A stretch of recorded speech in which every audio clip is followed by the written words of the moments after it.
This news is brought to you by Lakshmi Home Appliances, Village Office-ന് സമീപം, bus stand, Cherupuzha. UDF Peringome Vayakkara panchayat കമ്മിറ്റിയുടെ ആഭിമുഖ്യത്തിൽ പെരിങ്ങോം ടൗണിൽ രാഷ്ട്രീയ വിശദീകരണ യോഗം സംഘടിപ്പിച്ചു. മുസ്ലിം ലീഗ് ദേശീയ സെക്രട്ടറി അഡ്വക്കേറ്റ് ഫൈസൽ ബാബു യോഗം ഉദ്ഘാടനം ചെയ്തു. UDF panchayat chairman KM Kunhappan അധ്യക്ഷത വഹിച്ച ചടങ്ങിൽ യൂത്ത് കോൺഗ്രസ് ജില്ലാ പ്രസിഡന്റ് വിജിൽ മോഹൻ മുഖ്യപ്രഭാഷണം നടത്തി.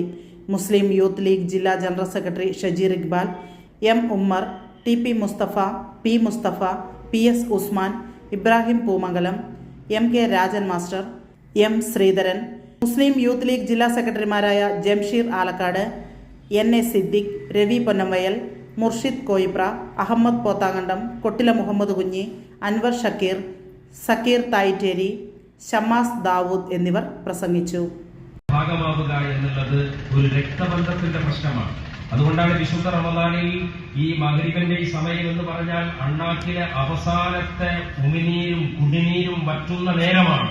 എന്റെ പ്രിയപ്പെട്ട CPM-ന്റെ പ്രവർത്തകരോട് പറയാറുള്ളത്, വ്രതമാസത്തിലെ അവസാനത്തെ 10-ലെ അവസാനത്തെ മുഹൂർത്തത്തിലെ ഈ ശരീരത്തിന്റെ സിരകളിലെ മുഴുവൻ ജലാംശവും വറ്റിപ്പോകുന്ന സമയത്ത് പോലും തിരൂരിൽ നിന്ന് അങ്ങകലെ നിന്ന് കിട്ടുന്ന വണ്ടി പിടിച്ച് ഈ മണ്ണിൽ ഞങ്ങൾ വന്നു നിന്നിട്ടുണ്ടെങ്കിൽ അതൊരു സമരം ഉദ്ഘാടനം ചെയ്യാനല്ല, UDF-ന്റെ പ്രവർത്തകന്മാരെ തോണ്ടി നിങ്ങൾക്കൊക്കെ സുരക്ഷിതമായി വീട്ടിൽ പോയി കിടന്നുറങ്ങാമെന്ന് നിങ്ങൾ ധരിച്ചിട്ടുണ്ടെങ്കിൽ കേരളത്തിലെ മുഴുവൻ പ്രവർത്തകന്മാരും കണ്ണൂരിലെ പ്രവർത്തകരെ തടയുന്നില്ല എങ്കിൽ കേരളത്തിലെ മുഴുവൻ പ്രവർത്തകന്മാരെയും അണിനിരത്തി ഒരു തേനീച്ച കൂട്ടം കണക്കെ ഞങ്ങളുടെ പ്രവർത്തകന്മാർക്ക് കാവൽ കൊടുക്കാനുള്ള കരുത്ത് ഐക്യ ജനാധിപത്യ മുന്നണിക്കുണ്ട് എന്ന് നിങ്ങൾ മനസ്സിലാക്കണം. നിങ്ങളുടെ ആ പോക്കിരിത്തരം നിങ്ങൾ വീട്ടിൽ വെച്ചാൽ മതി എന്ന് ഞങ്ങൾ പറയാം.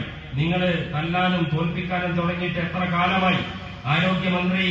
ആരോഗ്യമന്ത്രിക്കെതിരെ നടന്ന ഒരു ജനാധിപത്യ സമരമല്ലേ ആ സമരം? ഈ നാടിന് വേണ്ടിയുള്ള സമരമല്ലേ? ഷബീർ ഇക്ബാലിന് വേണ്ടി, UDF-ന്റെ പ്രവർത്തകർക്ക് വേണ്ടി, അല്ലെങ്കിൽ ഞങ്ങൾ എന്തോ താല്പര്യത്തിന് വേണ്ടി ഞങ്ങൾ ഈ സമരം നടത്തുന്നു എന്ന് ബോധമുള്ള ആരെങ്കിലും പറയോ? കേരളത്തിന്റെ ആരോഗ്യം ലോകത്തിന് മാതൃകയാണ്.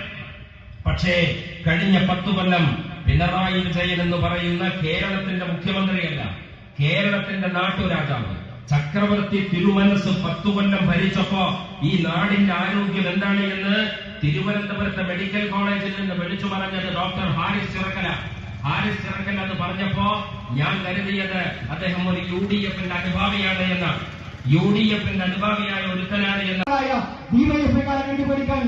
ഞങ്ങൾ അങ്ങനെയുള്ള പടപ്പുകളും രാഷ്ട്രീയ ആളുകളുമല്ല എന്ന് നിങ്ങളെ ഞാൻ ഓർമ്മപ്പെടുത്തുന്നു. എന്റെ ഭാഗത്ത് ചുരുക്കുന്ന ബഹുമാനായ പ്രസംഗരും ഉദ്ഘാടനവും ഒക്കെയുണ്ട്. DYF-കാർ ഒരു കാര്യം മാത്രം സൂചിപ്പിക്കാൻ ആഗ്രഹിക്കുകയാണ്. DYF-യുടെ കൊടി പിടിച്ച് നടക്കുമ്പോ, ആ സംഘടനയ്ക്ക് വേണ്ടി മുദ്രാവാക്യം പിടിക്കുമ്പോ, നിങ്ങളൊന്നുമില്ലെങ്കിലും ആ സംഘടനയുടെ രാഷ്ട്രീയ ചരിത്രത്തെയെങ്കിലും നിങ്ങൾ ഓർക്കണമെന്ന് ഞാൻ നിങ്ങൾ ഓർമ്മപ്പെടുത്തുകയാണ്. 1980 നവംബർ 3-ാം തീയതി പഞ്ചാബിലെ ലുധിയാനയിൽ DYF എന്ന യുവജന സംഘടന ഈ രാജ്യത്ത് പിറവികൊള്ളുമ്പോ DYF-ക്ക് ഒരു പ്രഖ്യാപിതമായ ലക്ഷ്യമുണ്ടായിരുന്നു, ഒരു രാഷ്ട്രീയമായ സമീപനമുണ്ടായിരുന്നു. ആ തൂവെള്ള തുണിയിൽ നക്ഷത്രത്തിന്റെ ചിഹ്നം പോലും DYF-ന്റെ പതാക അങ്ങനെയാക്കുന്നതിന് പിന്നിൽ ഞങ്ങളൊരു പ്രത്യക്ഷമായ ഒരു രാഷ്ട്രീയ സംഘടനയുടെയും യുവജന സംഘടനയല്ല, ഞങ്ങളൊരു സ്വതന്ത്ര യുവജന സംഘടനയാണ് എന്നതാണ് ആ സംഘടനയുടെ പ്രഖ്യാപിതമായ ലക്ഷ്യം. എന്നാൽ DYF-കാരോട് ഞാൻ പറയുന്നു, ഈ നാട്ടിൽ ആരോഗ്യ രംഗത്തെ വിഷയങ്ങൾ ഉണ്ടാകുമ്പോ, സർക്കാരിനെതിരെ പ്രശ്നങ്ങൾ ഉണ്ടാകുമ്പോ നിങ്ങൾ മിണ്ടുന്നില്ല. ആയിക്കോട്ടെ, നിങ്ങളുടെ ഗതികേട് ഉദ്യോഗം. പക്ഷേ ഈ ഭരണവർഗത്തിന്റെ ഗുണ്ടാപ്പണിയെടുക്കുന്ന ഈ ഏർപ്പാടുകൾ നിങ്ങൾക്ക് അവസാനിപ്പിച്ചുകൂടെ എന്ന് ഞങ്ങൾ ആവശ്യപ്പെടുകയാണ്. നിങ്ങളൊരു യുവജന സംഘടനയില്ലേ? ഈ നാട്ടിൽ വയലിൽ കത്രിക കുടുങ്ങിയതിന്റെ പേരിൽ വർഷങ്ങളായി സമരം ചെയ്യുന്ന ഹർഷിനിയുടെ സങ്കടത്തെ DYF-ക്കാർ കേൾക്കാൻ സൗകര്യമുണ്ടോ?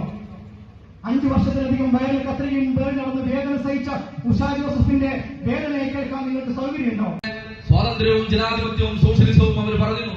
എന്ത് സ്വാതന്ത്ര്യമാണ് നിങ്ങൾ ഈ നാട്ടിലെ ജനസംഘടനയുടെ സംഘടനാ പ്രവർത്തനം നടത്തുന്ന സഹപ്രവർത്തകർക്ക് നിങ്ങൾ നൽകുന്നത്? ഏത് തരത്തിലുള്ള ജനാധിപത്യമാണ് നിങ്ങൾ ഈ നാട്ടിലെ മറ്റ് സംഘടനകളുടെ സംഘടനാ പ്രവർത്തനം നടത്തുന്ന സഹപ്രവർത്തകർക്ക് നിങ്ങൾ നൽകുന്നത്? ഏത് തരത്തിലുള്ള സോഷ്യലിസമാണ് നിങ്ങൾ ഈ നാട്ടിൽ ഇംപ്ലിമെന്റ് ചെയ്തുകൊണ്ട് മുന്നോട്ട് പോകുന്നത് എന്ന് നിങ്ങൾ തന്നെ ഇതുപോലൊരു മൈക്ക് കെട്ടിക്കൊണ്ട് പെരിങ്ങോം വയക്കരയിലെ പൊതുജനങ്ങളോട് പറയേണ്ടിയിരിക്കുന്നു. നിങ്ങൾ അടിച്ചമർത്തിക്കൊണ്ട് ഇല്ലാതാക്കാൻ നോക്കിയത് കണ്ണൂർ ജില്ലയിലെ നിരവധി ചെറുപ്പക്കാരെയാണ്. നിങ്ങൾ കൊന്നുകളഞ്ഞുകൊണ്ട് ഇല്ലാതാക്കാൻ നോക്കിയത് കണ്ണൂർ ജില്ലയിലെ നിരവധി ചെറുപ്പക്കാരെയാണ്. എന്നിട്ടൊന്നും നേരത്തെ സജീർ സൂചിപ്പിച്ചതുപോലെ ഒരടി പുറകോട്ട് പോവാൻ ഈ പ്രസ്ഥാനവും ഈ പ്രസ്ഥാനത്തിന്റെ നേതാക്കന്മാരും സഹപ്രവർത്തകരും തയ്യാറായിട്ടില്ല പാടില്ല എന്നുള്ളത് തന്നെയാണ് ഞങ്ങൾക്ക് ഇന്നും നിങ്ങളുടെ മുമ്പിൽ ഈ നട്ടൽ ഉയർത്തിക്കൊണ്ട് തലയുയർത്തിക്കൊണ്ട് ഇങ്ങനെയൊരു പ്രതിഷേധ പരിപാടി നടത്തിക്കൊണ്ട് മുന്നോട്ട് പോകാൻ സാധിക്കും. വീണ ജോർജ് ഇന്നും കണ്ണൂർ ജില്ലയിലെ നിരവധി പരിപാടികൾ ഉദ്ഘാടനം ചെയ്യാൻ വേണ്ടി എത്തിച്ചേരേണ്ടതാണ്. പക്ഷേ കണ്ണൂർ എന്ന് കേൾക്കുമ്പോ വീണ ജോർജിന് ഇപ്പൊ മുട്ടുകൂട്ടിയിരിക്കുകയാണ്. അതുകൊണ്ട് ഓൺലൈനിലാണ് മുഴുവൻ ഉദ്ഘാടനം. ഇന്ന് ചെങ്ങണായി പഞ്ചായത്തിലെ PHCയുടെ ഉദ്ഘാടനം നടത്തുന്നത് ഓൺലൈനിലാണ്. വീണ ജോർജ് കഴിഞ്ഞ ദിവസം കണ്ണൂരിൽ വന്നതിന്റെ ക്ഷീണം അവർക്ക് അവസാനിച്ചിട്ടില്ല. പ്രിയപ്പെട്ട KSUവിന്റെ സഹപ്രവർത്തകർ കണ്ണൂർ റെയിൽവേ സ്റ്റേഷനിൽ നിന്നും ഇവരെ കരിക്കൊടി കാണിച്ചു. ആ കരിക്കൊടി കാണിച്ചതിന്റെ പശ്ചാത്തലത്തിൽ ഇവർ ആ KSUവിന്റെ സഹപ്രവർത്തകരെ 16 ദിവസം സബ് ജയിലിൽ റിമാൻഡ് ചെയ്ത് അവർ ഇന്നലെയാണ് ജയിൽമോചിതരായി അവർ പുറത്തേക്ക് വന്നത്. ഗൃഹപ്രവേശം, വിവാഹം, ആഘോഷങ്ങൾ എന്തുമാകട്ടെ, വീട്ടുപകരണങ്ങൾക്ക് Grihalakshmi home appliances, Prestige, Butterfly, Impex, PGN, Bajaj, Sujata, Preethi തുടങ്ങി മികച്ച ഗൃഹോപകരണ കമ്പനികളുടെ ഉൽപ്പന്നങ്ങൾ കൂടാതെ aluminium, steel, plastic, gift item തുടങ്ങി ഇനി എല്ലാം ഒരു കുടക്കീഴിൽ. കുറഞ്ഞ വിലയിൽ ഗുണമേന്മയുള്ള ഹോം അപ്ലയൻസസ് ഇനി നിങ്ങൾക്ക് സ്വന്തമാക്കാം. ചുരുങ്ങിയ കാലം കൊണ്ട് മലയോര മനസ്സുകളിൽ ഇടം പിടിച്ച സ്ഥാപനം ഗൃഹലക്ഷ്മി ഹോം അപ്ലയൻസസ്, വില്ലേജ് ഓഫീസിന് സമീപം, ബസ് സ്റ്റാൻഡ്, ചെറുപുഴ.